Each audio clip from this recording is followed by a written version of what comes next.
ایک top city کا واقعہ اسلام آباد کے اندر 2017 میں ایک شخص جس کی پرائیویٹ ہاؤسنگ سوسائٹی تھی اس کے گھر کے اندر گھسا جاتا ہے، اس کا سونا زیورات، اس کے گھر کے افراد، ان کو ڈرایا دھمکایا جاتا ہے، کچھ کے اوپر تشدد کے الزامات ہیں اور کچھ چیزیں ہتھیانے کی کوشش کی جاتی ہیں۔ وہ 2017 4 جا کے 2024 میں ہی فریم ہوا۔ تو اس 7 سال کے عرصے میں جو اکاؤنٹیبلٹی کا انٹرنل میکنزم ہے وہ ہمیں ایکٹیویٹ ہوتا ہوا نظر نہیں آیا۔ ان کے جو بھائی ہیں جنرل فیض کے، ان کی بھی گرفتاری ہوئی اور کچھ کاغذات کی بھی خبر آتی رہی کہ ان سے لے لیے گئے۔ تو رانا ثناء اللہ صاحب، آپ سے میں نے کسی زمانے میں آپ وزیر داخلہ تھے تو آپ سے سوال پوچھا کہ ایک ہاؤسنگ سوسائٹی کے معاملات جو ہیں ان کے ساتھ ان کو جوڑا جاتا ہے، تو آپ کا جواب مجھے آج بھی یاد ہے۔ آپ نے کہا تھا کہ ایک ہاؤسنگ سوسائٹی، یہ تمہاری بات ہوگی، تمہاری خبر ہوگی، ہمارے خیال میں تو ایک سے زیادہ ہاؤسنگ سوسائٹی کے معاملات ہیں۔ آج آپ بتائیے، اب تو چارجز بھی فریم ہو گئے، کہانی ہے کیا اصل میں؟ دیکھیں، دراصل جہاں تک ہاؤسنگ سوسائٹی کا معاملہ ہے، اس میں تو اس طرح سے ہے کہ اس ہاؤسنگ سوسائٹی کا جھگڑا تھا مالکان کے درمیان، یعنی ایک خاتون اس ہاؤسنگ سوسائٹی کو پہلے اون کرتی تھی، اس کے بعد ایک صاحب نے ان کے ساتھ ایگریمنٹ کیا اور انہوں نے اس ہاؤسنگ سوسائٹی کو آگے جو ہے وہ بڑھایا۔ ان دونوں کا آپس میں جو ہے وہ کوئی تنازع پیدا ہوا، جس میں پھر جنرل فیض حمید صاحب کے بھائی، غالباً ان کا نام نجف صاحب ہے، تو وہ داخل ہوئے، اور اس کے بعد پھر انہوں نے کوشش کی کہ وہ جو معزز خاتون تھی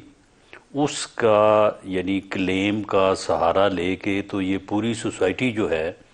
اس کو یہ خود کنٹرول کر لیں۔ اور اس سلسلے میں جب پھر جو آدمی وہاں پہ موجود تھا اس نے ریزسٹ کیا، تو پھر انہوں نے پہلے اسے ڈرایا دھمکایا، اس کے بعد پھر اس کے ساتھ وہ عمل جو آپ نے ذکر کیا ہے اپنے ابتدائیے میں، کہ اس کے گھر پہ ریڈ کیا اور اسے ایک دہشت گردی کے مقدمے میں جو ہے وہ گرفتار کیا، اور اس میں رینجرز کو جو ہے وہ استعمال کیا گیا۔ اس وقت میں پنجاب میں لا منسٹر اور ہوم کا چارج تھا میرے پاس، تو جب یہ کام ہوا تو اس کے بعد پھر ان کو سی ٹی ڈی پنجاب کے سپرد کر دیا گیا کہ جی یہ دہشت گرد ہے،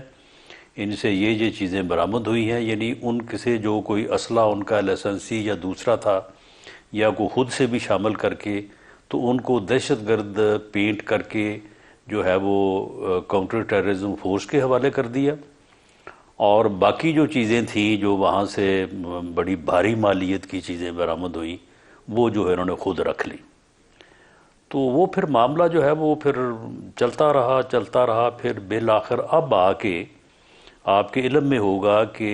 اس فریق نے سپریم کورٹ میں جا کے اپنی پٹیشن دائر کی۔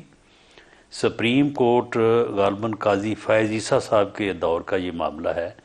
تو انہوں نے وزارت دفاع کو بلا کے کہا کہ اس معاملے کی انکوائری کی جائے۔ تو یہ اب جو ہے جب پھر وزارت دفاع سے یہ معاملہ جو ہے وہ یعنی انسٹیٹیوشن کے ادارے کے سپرد ہوا، تو پھر انہوں نے اس بارے میں انکوائری کی۔ اس سے پہلے 3-4 سال اس میں کچھ اس لیے نہ ہو سکا کہ وہ کیس سی ٹی ڈی نے، کیونکہ دہشت گرد وہ تھے نہیں، تو سی ٹی ڈی نے وہ کیس بند کر دیا، اور دوسری انکوائری جو تھی ان کے خلاف وہ پھر نہیں ہوئی، اس وقت نہ ہونی تھی۔ تو اب جب پھر ادارے نے خود جو ہے وہ انکوائری کی ہے تو اس میں یہ چیزیں جو ہیں وہ ساری پھر سامنے آ گئیں۔ رانا صاحب، یہ تو اندھیر نگری ہوگی کہ ایک شخص کی زمین بھی ہتھیا لی، اس کے گھر سے سونا زیورات بھی ہتھیا لیے، اس کے گھر کے افراد خواتین کو زد و کوب بھی کیا، ایک صاحب جو تھے ان کو پکڑ کے لے جایا گیا، ان کو حبس بجا میں رکھا گیا اور پھر دہشت گردی کا پرچہ ڈال دیا۔ اس ملک میں قانون نہیں ہے، انصاف نہیں ہے، عدالت نہیں ہے۔ 2017 کا واقعہ ہے، 2024 میں جا کے آپ چارجز فریم کر رہے ہیں۔ جی بالکل، آپ کے الفاظ جو ہیں وہ بالکل اس صورتحال کی صحیح عکاسی کر رہے ہیں، اس سے بالکل جو ہے وہ